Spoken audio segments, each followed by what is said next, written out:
This is Optimal Finance Daily, episode 1560, 5 Ways to Survive a Layoff by Jeff Rose of GoodFinancialSense.com. And I'm your host and personal finance enthusiast, Diana Merriam. This is the show where I serenade you with the sweet sounds of personal finance knowledge from some of the best blogs on the planet, with the author's permission, of course. Are you loving Optimal Finance Daily? Why not share with a friend today? Invite them to join the party by sending them a link to oldpodcast.com. And while they're there, they can check out our 5 other shows on topics like personal development, health, and relationships. But for now, let's hear today's post and start optimizing your life. 5 Ways to Survive a Layoff by Jeff Rose of GoodFinancialSense.com.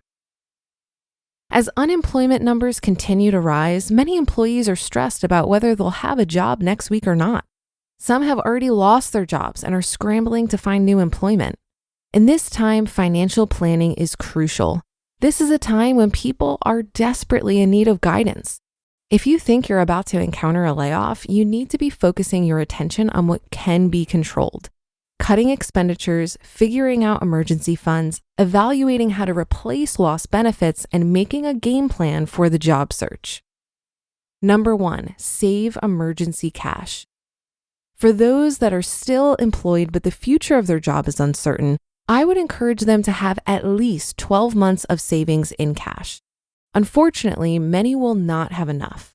But if they're still employed and the emergency funds are not there, tapping into their 401k might be a viable option.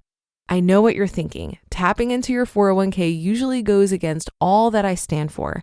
And with this dismal market, it might be a dangerous move. But if they become unemployed, that option might now be available to them.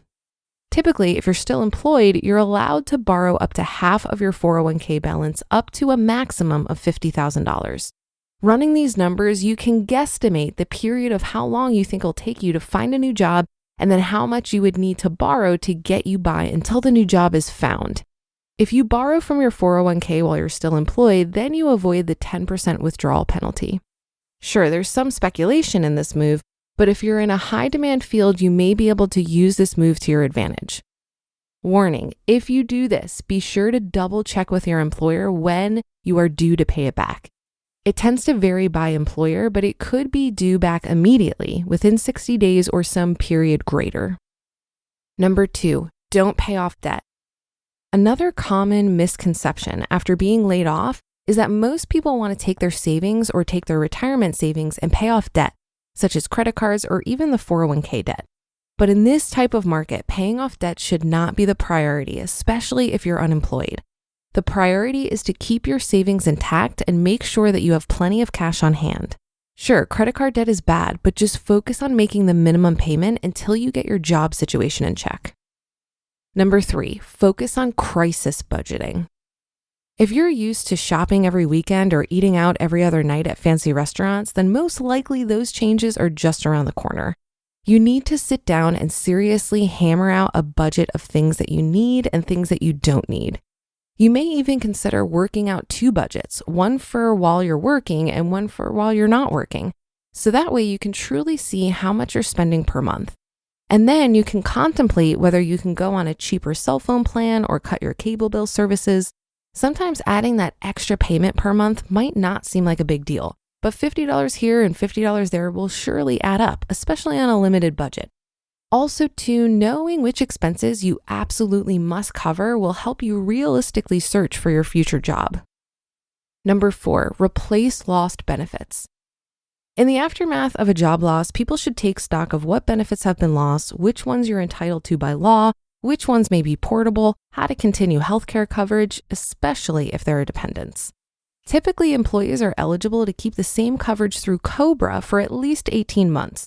But they may have to pay 102% of the cost of their insurance premium. If their premium has been subsidized by their employer, then that cost would be a rude shock. COBRA can often be a good bridge choice, but it ends up being a health benefit. Families paying $200 a month for insurance under COBRA, it could be $1,000. Luckily, the government just passed a new law concerning COBRA benefits that qualifying people will only be responsible to pay 35% of the benefit. This comes at a time that should be very helpful to many who are facing layoffs ahead. Many employers offer life insurance, long-term care insurance, disability policies, and they may be portable as well. For another person or one who is not in good health, ability to take over the payments on an existing $100,000 life insurance policy may save the worry of having to find another carrier. It's better to keep it for a few months to make sure they don't need it and drop it later. Number 5, consider a career transition. Many people will be forced by an unforeseen job layoff to reassess what they want in their lives and what is meaningful to them. They may have to craft resumes, cover letters for the first time in years and feel at a loss, especially if they're switching to a new career path, which is in an unfamiliar field. If you haven't jumped on the social media bandwagon, it's time. Consider Facebook, LinkedIn, Twitter, and other social media sites to reconnect with old networks and also create new ones. The more people that know your situation, the better. Also, consider starting a blog to showcase your talents. You just listened to the post titled 5 Ways to Survive a Layoff by Jeff Rose of GoodFinancialSense.com. It goes without saying that the best time to prepare for a layoff is while you're comfortably employed. Not only will you be prepared savings-wise, but it can be helpful to practice living on a bare bones budget before it's necessary. I've found this to be extremely useful because self-imposed restriction allowed me to grow the frugal muscles that still serve me today. If that restriction was forced on me due to a loss of income, I think the negative emotions surrounding that would have affected my creativity and resourcefulness in getting my needs met. I liked the advice here to have a 12-month emergency fund. It's often recommended to have 3 to 6 months of expenses on hand, but this has never felt like enough to me personally. Another benefit for holding 12 months is that I also use this stash as my sinking fund for things like home and car repairs.